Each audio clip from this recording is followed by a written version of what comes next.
We do a compression test on this 440. So the 440, the reason why we did this project is so we could go over mechanical testing on a engine that's outside of a car. It makes it really easy. But all the steps that we're going to talk about could be applied to any car to do a compression test. You should never do a compression test if you have a weak battery. You start and end with the battery. If you have a low voltage on the battery, it's going to mess up your readings.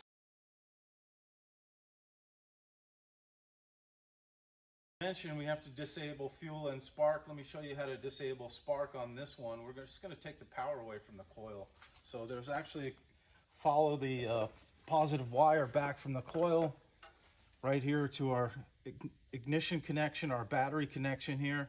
I can just disconnect it right here. That'll keep our engine from starting. So we have some examples of different ignition systems that you might come across when you're going to do a compression test. This first one is a distributor type ignition system. And again, we're just going to disable power to the coil or disable spark to the spark plugs. There's a couple different ways you can do it. So really simply, I could just pull the coil wire from the distributor. One of the things that you want to do is ground this so that you don't damage the distributor while you're cranking the engine over. So we're going to ground it to the body of the car like that. Another way you could do it if you don't want to ground the coil wire is simply just to disconnect the power wire going to the coil right here. There's a little connector, and it helps if you have a little pocket screwdriver. And I can just lift the connector there and pull the plug, and that again, that'll disable spark. Another way that you can disable this system is by disconnecting the module. So if I disconnect the power going to the module, that'll also disable spark. So there's a couple ways to do it on this system. If you have a distributor-less ignition system, again, a couple different ways. The easiest way is probably just to pull the fuse to the coil pack, or if you wanted to, you could also just disconnect the power cables going to the coil pack. And again, a little pocket screwdriver helps to get this stuff disconnected. And again, that'll disable spark down to the spark plugs. The last system that you might come across is called a COP, coil over plug.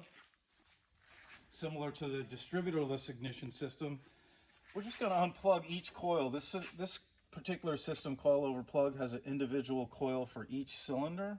And really simply, we can just disconnect each of the coils, and that'll disable spark to all the cylinders.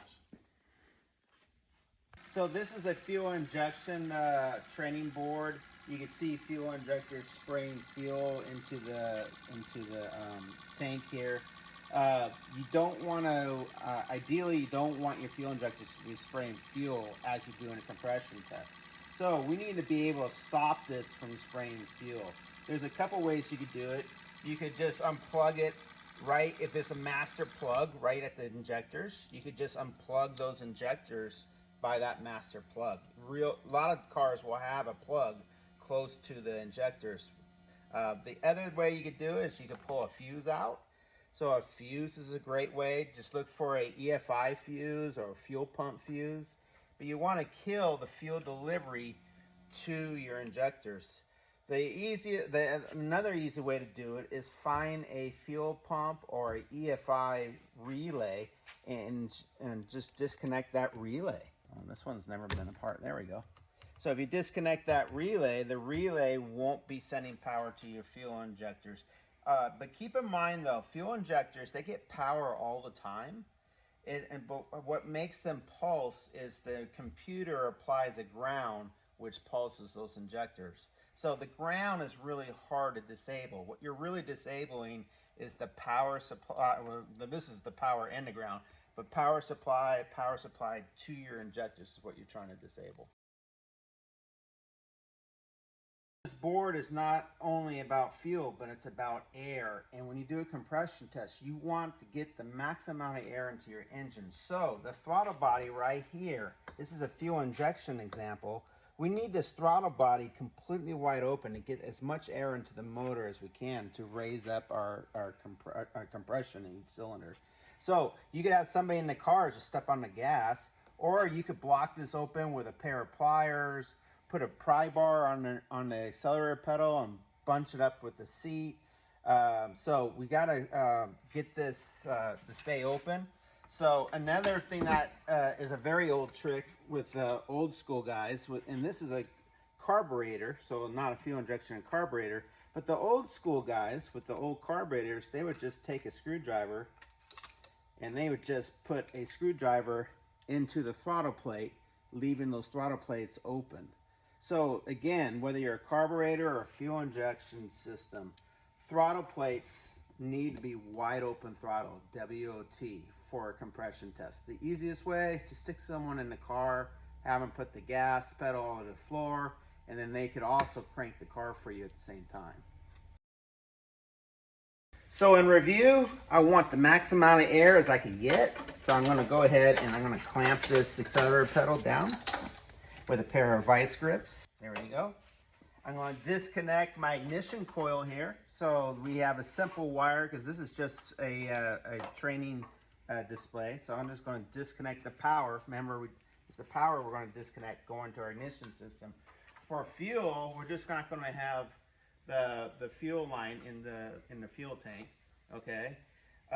The other thing that we have not covered is an engine needs to be completely warm when you do compression tests. So again, make sure your engine is warm, because as the engine heats up, everything seals better, and that's the true way to test an engine, is when it's hot. Now the next step for us is we're going to pull all the plugs out. Okay, so we're going to go ahead and pull the spark plugs out on this side of the motor. And as Mr. Fleming mentioned, the motor's going to be warmed up, maybe even hot, so you got to be careful not to burn yourself. Luckily, we set this up so you can just remove this heat shield, and it gives you a lot easier access to your spark plugs. You may want to use a spark plug boot pliers. Again, if it's hot and you don't want to burn your hands, you can grab in there with these and you can twist and pull, and you can remove the boot that way. And I like to lay these down in the order they came off, because they've got to go back onto the same order that they came off in. So if you lay them down like that, it'll make it a little bit easier. I'm just going to go ahead and pull these off by hand because it's not too hot.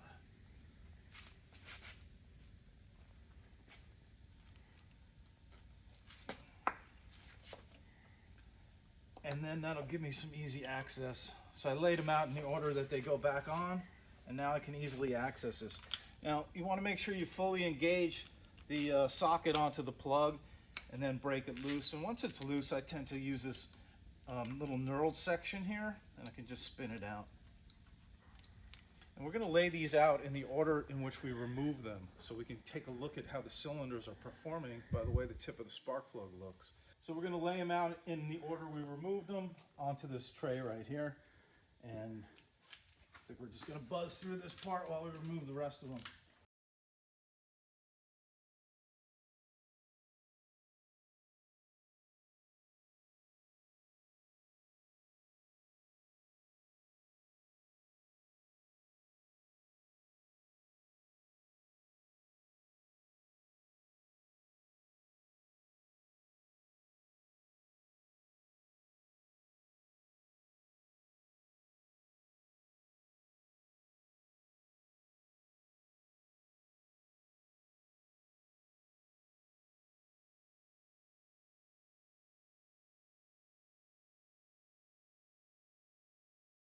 So here's our plugs. Okay, this is a carbureted car, and the spark plugs are going to be a little fouled because this engine never really runs for a long period of time. So you could see that these plugs, they have a little shine to them and they're dark black. That's an indication that too much fuel. Somebody accelerated this engine way too much when we were running it, and it contaminated the plugs with fuel. So what this is mainly about, though, is you always want to check your color of your spark plugs, because if you have one plug that doesn't match the others, then that's your dead or bad cylinder. So now it's a matter of matching up the plug to what adapter you need for your compression test. So again, you don't want to go with too deep of a adapter, because now you stand a chance of interference in hitting your piston. So you want to match it up with the right adapter. And you want to make sure the threads are the same. Looks like it might be that one. Oh, this one's even better. Look at that. So again, every compression test is going to come with a series of adapters. Really, you need to match up that adapter to the spark plug and then use it. Now, we do compression tests that are running compression tests at our shop. So you'll notice on here that there's a Schrader valve at the bottom of this compression adapter. That needs to be on there for a regular compression test. Okay, so if I were to look at these, my students sometimes don't put the Schrader valve back in. And so you would remove the Schrader valve for a running compression test, okay? So whenever you remove the Schrader valve, you need to make sure you put it in a box or put it right back in after you're done, because we went through a lot of Schrader valves one year going over running compression tests. All right, we're ready to start. So you'll notice on this terminal right here, you have an S. So this is the start post. So all we got to do is bridge this to here. And so we're ready to go. So let's go ahead and start. So I'm going to go ahead and start with cylinder number 1. We have it marked in the frame right here. Cylinder number 1.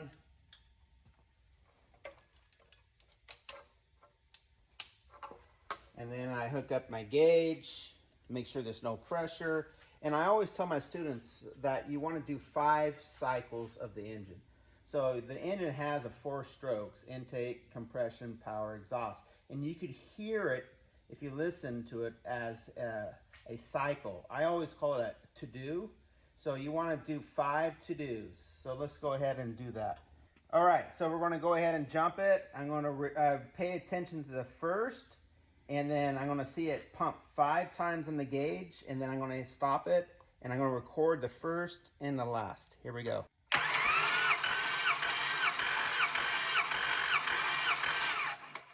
So it looks like I was about 45, and then I went to 145. Ideally, I would like my first compression to be half of the last compression. So we'll do it one more time. Here we go.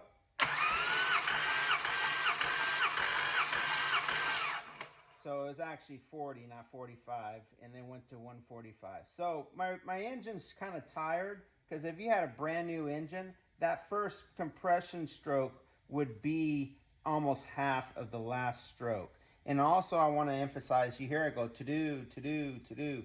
That's telling you the cycle. And so that's how you're able to tell if you've done 5 cycles.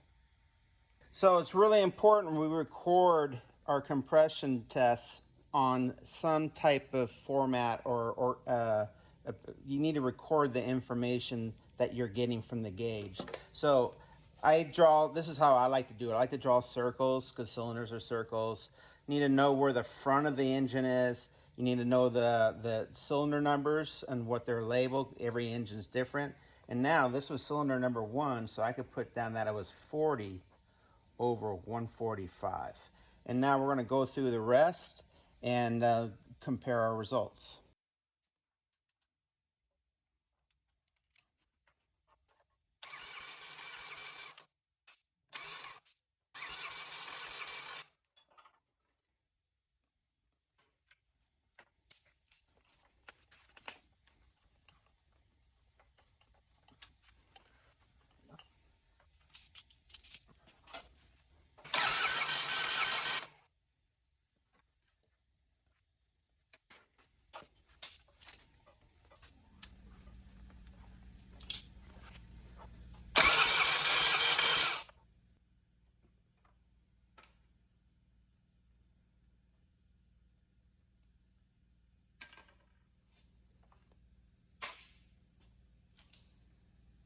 All right, now let's go do the other side.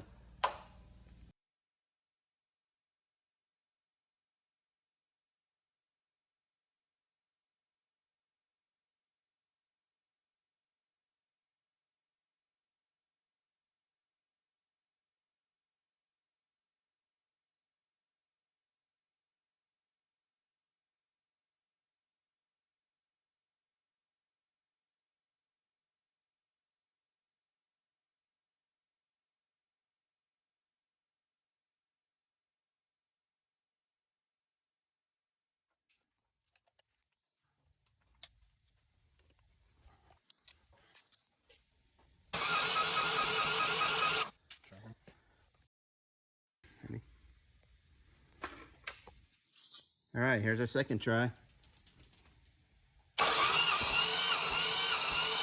you could also hear it. Okay.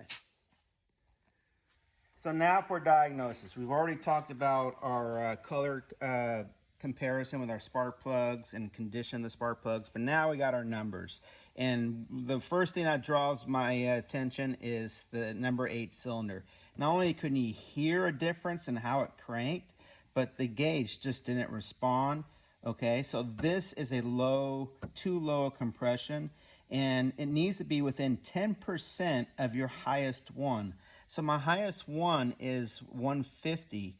10% of that, just move the decimal place over, is 15 psi. So that means 15 from 150 would be 135.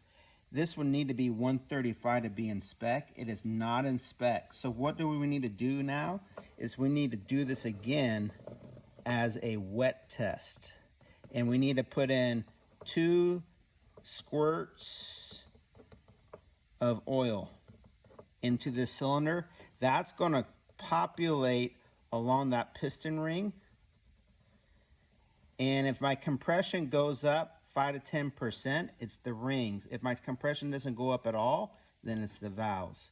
So we're going to do that next. But before we do that, let's look at another thing that's interesting. My 2 strongest cylinders are number 5 and number 6. I say that not because of the last crank, but because of the first crank or the first cycle. Look at the 80 here. That's a really strong indication that those cylinders are healthy. I had 150 here, but I was only getting 55 in the first stroke.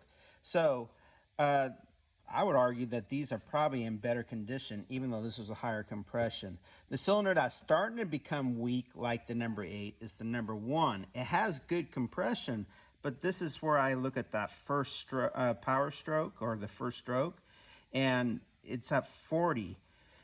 You know, again, it's a 10% rule. If I'm at 80 here on the first and I'm at 40 here, then this should be technically somewhere around 70 psi, again with all these other ones. 2 squirts of oil into that cylinder. So I'm going to go into that cylinder hole right here. 2 squirts. 1, 2. That's it. Now we're going to go ahead and reattach our compression gauge. And we're going to see what happens with our compression. And ideally, we would want it to be more valve related than the rings, because then we just got to pull the cylinder head and do a valve job. If it's the rings where it goes up 10%, then we got a whole nother issue of rebuilding this engine. You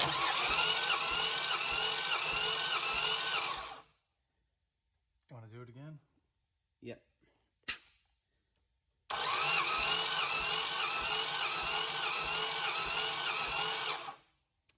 All right, so we know that the pressure did not go up like 10%. It stayed right at 60. It's the valves that we're worried about. So if it's the valves, the next good test would be to do a cylinder leakage test, which we're going to do. Okay, so the last step in doing a compression test is, and the instructions here tell you to do that, and that is to clean and re-gap the spark plugs and make sure that that's correct. And so we're going to attach this as a PDF to the video, and you guys will be able to follow the instructions on here as well. This is a spark plug cleaner. It's a little sandblaster. There's some sand in here. I'm going to hook shop air up to this. Yeah, the plug that's in here right now is just to keep the sand in, just to keep that hole filled up in there. And then we're going to go ahead and put our plug in there, and then we're going to go ahead and blast it. So to use this tool, we want to dump all the sand in, hold it straight up, and as I apply the air, I'm going to rotate this. And I'm going to wiggle it. Okay, so you can see the one that I just cleaned. This one we're going to do next. Again, insert it in there, dump the sand in, hold it straight up, and as you apply the air, you got to rotate the plug. Okay, the last thing we got to do is make sure they're all gapped properly, and for this particular engine, I think it's 35 thousandths gap, so we're going to slide that in. That one's not gapped right, that's for sure. And we're going to slide it up to 35. Right there. And then slide it off. That one's good. That one we can close a little bit. Just tap on it and then check it again. And that one's good. And then this is our last one, I think. Yeah, that one's good too. We're all ready. So now we're going to go ahead and install these plugs. If you drop them on the ground, you have to re-gap them. That's probably why that one was off, because students drop these plugs all the time. And also, if the porcelain were to break when you drop these, then you got to throw the plug away. It's no good. Okay. The other thing that's really important is spark plug angle. So some plugs will be angled. These are really straight. Okay. So you really got to pay attention to how you pull them off. And this one was the one where, yeah, see, they're angled down a little bit. There we go. They're not really straight out, they're angled down. Some are angled to the side, some are angled to the side and up. So you really got to pay attention to the angle of the spark plug so you don't ruin the threads. And you start them all by hand. This is the way I like to do it. I start them all by hand. And then all you got to do, put the ratchet in. And I just teach 2-finger tight, okay? Just like the drain bolt, 2-finger tight. 2-finger tight. You can use a torque wrench. We have a video on that. But just snug, not a lot. And now we have these spark plugs wires in the order. We did not mix these up. So we're going to go ahead and now put these on as they are. If these were to have flipped or we moved them, then you're going to have a misfire or backfire because the wires are routed to the wrong cylinder. So if you use this method, be very careful that you don't move the wires in the process of doing the compression test, because then you're going to have an issue with the way the vehicle runs. Let's go do the other side.